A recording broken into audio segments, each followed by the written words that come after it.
Hoje é dia de polêmica. Hoje estamos atrevidíssimas. Qual é a bebida alcoólica mais querida do Brasil? Cerveja? Ou a cachaça? Eu tenho minha particular opinião. A cachaça, olha, ela não fica muito para trás, porque em todas as esquinas a gente consegue achar ela pelo Brasil. E se a gente pensar que a cachaça faz a caipirinha, nossa, aí ficou difícil, hein? Estamos aqui em Sertãozinho para tentar responder a essa pergunta. Então solta essa vinheta que eu já tô salivando.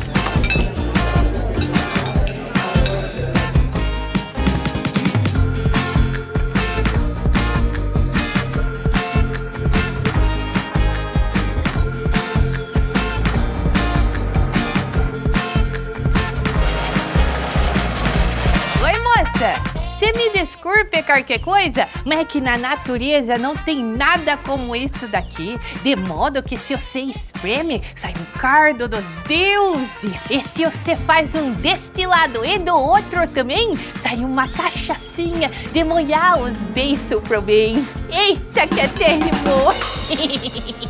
Existem algumas versões sobre como a cachaça surgiu no Brasil, mas, segundo o Instituto Brasileiro da Cachaça, a gente pode afirmar que ela foi feita em algum engenho de açúcar do litoral do Brasil entre os anos de 1516 e 1532. Isso faz dela, senhoras e senhores, o primeiro destilado da América Latina. A nossa cachaçinha surgiu antes do pisco, da tequila e do rum. E uns 100 anos depois, a cerveja, tal como conhecemos hoje, chegava em Pernambuco com os holandeses que começavam a ocupar Recife e região. Especificamente em 1640, um holandês chamado Dirk Dix fez a primeira cerveja do Novo Mundo. E a história da cachaça é longa e cheia de causos. Tem proibição da cachaça pela coroa portuguesa para favorecer o vinho do Porto e outros vinhos portugueses.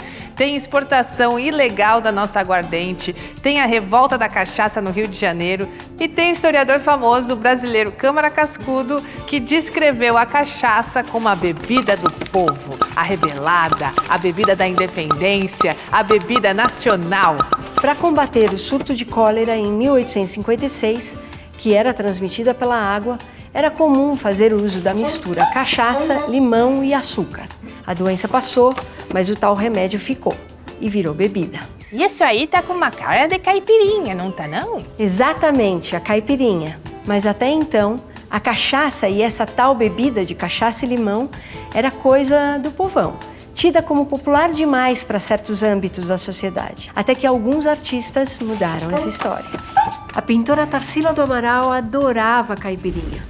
No tempo em que morou em Paris, no início dos anos 1920, frequentou ateliês de outros artistas onde preparava o drink para convidados renomados. Picasso, mon amour! Uma bebida radicalmente brasiliana. Vai amar, mon chéri! A caipirinha é o único drink nacional a integrar a lista dos coquetéis mais populares servidos por bartenders no mundo. Dentre 50 drinks, a caipirinha está lá na categoria Clássicos Contemporâneos. Todo mundo ama uma caipirinha. Mas esse troço de caipira já é raridade por aqui. Agora tudo que era caipira, a turma tá tudo chamando de agro. Minha vida é uma porteira aberta, mesmo que eu me apaixone. De dia ouço Marília, de noite Bruno e Marrone. No passado eu era caipira, hoje minha fazenda tem drone. Era pra gente responder a pergunta sobre qual a bebida queridinha do Brasil. Mas agora eu tô que nem o Sócrates, o grego. Só sei que nada sei. Qual que é a bebida queridinha do brasileiro? A cerveja ou a cachaça? As duas. A cachaça compõe a cerveja. Na minha opinião, é a cachaça. A cerveja não desce. A cerveja, com certeza. A cerveja? Pra mim, sim. É mesmo? E pra você? É, a cerveja. A cachaça tira as pessoas do eixo, né? Tomei uma dose de uma cachaça, ela deveria ter uns 50 anos. Eu cheguei em casa sem moto, com um cachorro e perdi o celular. E você não tem cachorro? Eu tenho, mas eu cheguei com mais outro. Se tiver os dois na minha frente, eu tomo os dois. Bem, enquanto eu compro uma meia dúzia de garrafinha, pra mim, 3 pra véia e 3 pra mim. Cachaça. Ah, é porque é uma coisa que vai tirar mais rápido aquela angústia, né? A cerveja demora um pouco. Eu sou mais da cerveja. Sempre tem uma cervejinha, mas a cachaça em primeiro lugar. Cachaça, mulher e viola. Ué, e a cerveja? Também. Cavalo pra ser forte tem que ser garanhão. Touro pra ser valente derruba a gente no chão. A bebida pra ser boa anuvia nossa razão. A cachaça esquenta a alma, mas a cerveja refresca o coração. Quanta emoção! A cachaça, há alguns anos, ela vem sendo elaborada para atingir um novo público. Ela vai deixando desse estigma de bebida barata para uma bebida mais elitizada. Elitizada em que sentido? No sabor, no tratamento de envelhecimento dela. É uma bebida extremamente generosa. Ela aceita mais de 20 tipos de madeira para envelhecimento, diferente de todos os outros destilados, do uísque e tal. Então é uma bebida cada vez mais apreciada e degustada pela população brasileira e tem caído muito no gosto dos estrangeiros também. Ter a cachaça compondo drinks é realmente um diferencial muito bom. Mas você sabia que a gente pode fazer uma caipirinha com cerveja também? Corte o limão nas duas extremidades. Corte-o também ao meio e retire o miolo branco. Acrescente 2 colheres de bar de açúcar. Macere e acrescente a cerveja. Misture devagar para não liberar muito gás carbônico e sirva com uma raspa de limão. Entre os objetivos do Instituto Federal está a pesquisa aplicada e a interlocução com as regiões, que a região, né, é uma região muito cervejeira por tradição, começar um projeto que fizesse esse diálogo entre educação, pesquisa e a área cervejeira. Então nós temos o curso técnico em cervejaria. Além disso, a gente tem as pesquisas com matéria-prima, com digitalização de processos, sustentabilidade, economia de recursos, né, energia, água. E nós fazemos extensão também. Então nós prestamos serviço, fazemos análises para cervejarias, fazemos projetos em parceria. Eu e mais outras 2 pessoas começamos um projeto de fazer uma pequena cervejaria e foi feito aqui na cidade de Sertãozinho. E já estamos há quase 15 anos no mercado, onde o nosso principal intuito é atender com extrema qualidade o mercado de chopp. Vamos participando, seu 0, alguma coisa por cento, num mercado onde tem 15,3 bilhões de litros sendo produzido anualmente. E se eu pudesse lhe traduzir em um estilo de cerveja? Que cerveja você seria? Tá aí um dos mais populares duelos que a gente tem no nosso país, não é? Cachaça e cerveja. Saúde. Saúde! Muito obrigada, Marion Emídio. Obrigada eu pelo convite. Quem é Marion? Sou uma mulher preta, né? Tenho um filho de 25 anos, tenho 43 anos, fiz teatro, tenho pedagogia. Antes, eu criança, eu sempre gostei muito de arte, né? Vendo na TV, a dança, a música. Foi quando eu fiz o teatro, né? Depois, eu achava que era imprescindível eu entender um pouco o meu público. Fui para pedagogia e acabei vindo trabalhar no Museu da Cana, né? Então, Museu da Cana. Meu pai trabalhou na lavoura, minha mãe trabalhou na lavoura, no corte da cana. Eles seguiam sempre por um caminho de trabalho muito sofrido, muito diferente, assim, né? Muito difícil de viver. Eu achava, né, durante as minhas escolhas da vida, que eu tinha que quebrar esse ciclo. Entrei, né, e mergulhei dentro dessa instituição, né, que é o Museu da Cana, porque conta a história, de fato, né, do trabalhador rural, né, conta tanto a parte mais industrial, mas a ligação entre pessoas. E a maioria das escolas, principalmente, que a gente atende aqui na nossa região, né, não tem um aluno né, que não tenha um passado do pai, da mãe, de alguém da família com o pé na cana. Sim. Entende? Tá lá, entendeu? Então faz parte da história dessas crianças, dessas pessoas que, né, que frequentam aqui. Então a gente fala que esse lugar também é deles, não foi só uma usina, mas também para a nossa história de quem estava na lavoura, né? Então a gente precisa ressignificar. Então no dia a dia você recebe as crianças e faz um trabalho de educação com visita guiada. Isso. Como isso funciona? Fala sobre todo o processo que antecede a produção, né, do açúcar, que é a moagem e tal. Depois a gente vai para a linha de produção, né, onde a gente fala sobre todos os maquinários. E aí a gente mostra para as crianças 5 tipos de açúcares, né? Que o primeiro veio o açúcar mascavo, né, que é mais próximo do sabor da cana, com menos, né, ou seja, não tinha produto químico. Depois a gente tinha o demerara, que era um pouquinho mais amareladinho, mas ainda com gostinho da cana, menos que o mascavo. Aí o açúcar cristal, totalmente branco, mas ainda cristalizadinho. Depois a gente tem o açúcar refinado, que é mais branco, né, e mais fino. E depois um açúcar que a gente chama de açúcar invertido. A gente vai olhando, né, e explica para as crianças que a gente tem uma necessidade de clareamento, né, além de processo químico, porque quanto mais branco o açúcar e mais refinado, mais processo químico existe ali. Então a gente pergunta, por que a gente teve que branquear ele, sendo que o mascavo, o demerara é mais saudável, né? E vou deixar de consumir um que é mais saudável? Não faz muito sentido para mim, né? Mas eu jogo para eles. E aí, o que vocês acham? E eles fazer conversam questionar, sobre isso? fazer questionar. Alguns comentam, né? Ai, Marion, acho que é isso, acho que é aquilo. Ah, será? Entende? Aproveita o professor que está acompanhando os alunos, né? Então joga para eles, porque eles precisam discutir. A gente fala sobre sociedade, a gente fala sobre racismo, a gente fala sobre imigrantes, a gente fala sobre tudo aqui dentro, né, com as crianças. Então, a gente poder dizer que, olha, a gente está nessa área e ela tem que ser preservada, a gente precisa de apoio de todo mundo, o tempo todo a gente faz isso. E você mora na roça, né? Moro. Como é a vida na roça? Ah, delícia.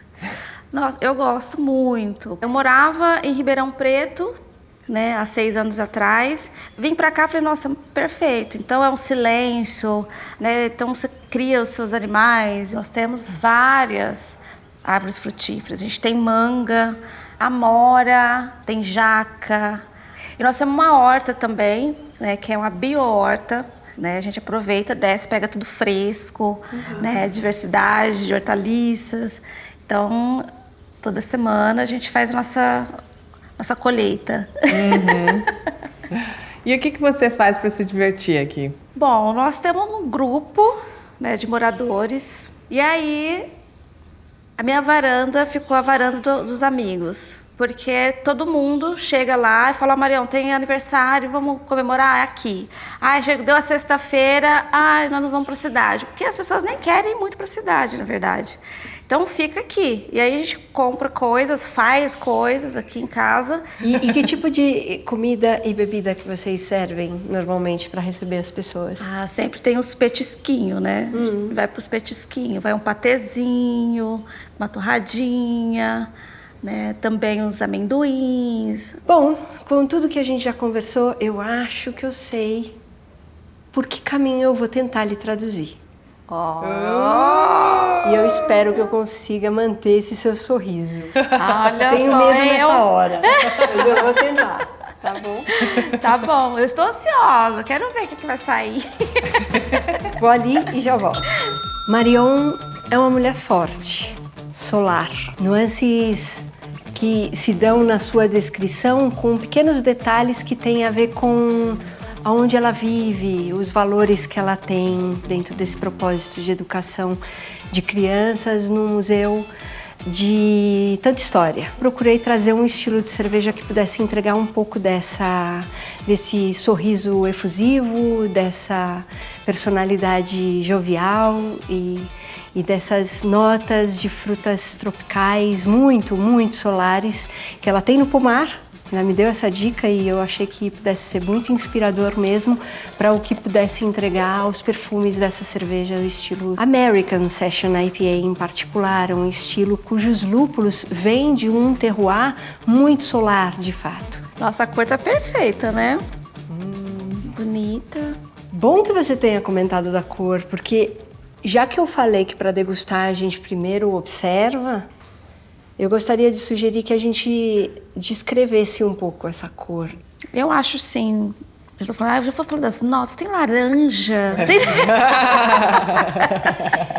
É um amarelo ouro. Porque mas é ainda mais intenso que o anterior, não é? Sim. Bem bonito, bem bonito. Agora eu quero ver no nariz como é que a gente brinca por aqui, porque tem muita coisa aqui para descrever. Tem fruta? Tem. Tem manga. Tem manga. Tem manga! E tem mais, tem mais. Tem acerola? Muito bem, uma fruta exótica, ácida. Tá bom, vamos colocar na boca.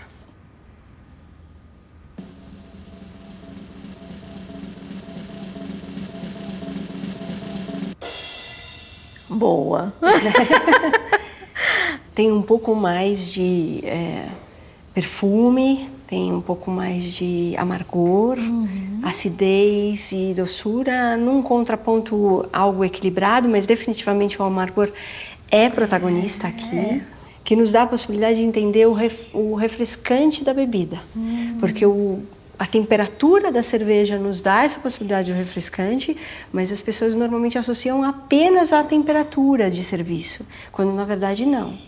A refrescância pode ser uma característica que a gente recebe na degustação vindo da temperatura da bebida, da acidez da bebida e do amargor, que nesse caso é bastante acentuado. E esse perfume, bom, Marion, esse perfume é muito do seu pomar. Que legal! Saúde! Eu acho que eu consegui chegar pertinho de você. Pertinho não muito. Até no meu quintal. Saúde. Que maravilha. Eu acho que a gente tem fome. Gostaria de propor um prato saudável. Uma salada toscana como referência, na qual eu me atrevo a dizer que eu mudei um pouco e chamaria de salada toscana tropical. Muita leveza, com uma cerveja igualmente leve, notas picantes que a gente tem no molho, e aí nesse caso eu sugiro que a gente faça mais uma vez um bocado com todos os ingredientes. Quando vocês colocarem em boca vai ficar ainda mais perceptível a nota picante que a gente trouxe nesse molho. E aí nesse caso a gente tem uma outra conversa acontecendo além das conversas de semelhança e contraste, senão as conversas por complementação. Entre os gostos básicos, um certo equilíbrio, com exceção do amargor, que é um pouco mais intenso, e que conversa com esse amargor da rúcula. É diferente, né? Porque você só vê a cerveja para você tomar, para se refrescar, para encontros de amigos, porque você come, belisca qualquer coisa, mas sem a consciência e de explosão de sabor que dá na boca. Né? Porque quando você toma cerveja e que você come, ali tudo faz sentido. Se conversam, parece. Estando aqui com esse calor, nessa conversa, comer essa salada com essa cerveja, faz muito sentido. É o tipo de alimentação que dialoga super com o ambiente que a gente está. Na varanda dos amigos, né? A gente não propõe tomar uma cerveja comendo saladas. Né? Agora é um olhar diferenciado. E vale muito a pena a gente reprogramar a forma como a gente pensa a cerveja à mesa com os amigos. Com certeza. Com certeza. Viva! Saúde! Saúde! Eita, que vocês estão aqui fazendo um programa de cerveja? Um bando de mulher falando só sobre cerveja? Eita, trebanço, que o mundo modernou muito! Uai, se eu puder dar minha opinião, humildemente, esse trem de cachaça ou cerveja tanto faz como tanto fez. De modo que o que nós gosta mesmo é de beber.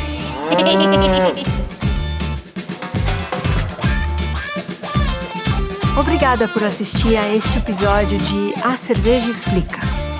Na página do nosso site, você encontra mais informações sobre estas histórias e cervejas.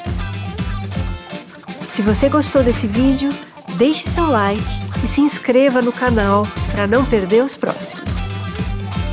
Nas redes sociais, A Cerveja Explica está no Instagram e no YouTube. É só procurar por @acervejaexplica.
Quem bebe menos, se diverte mais.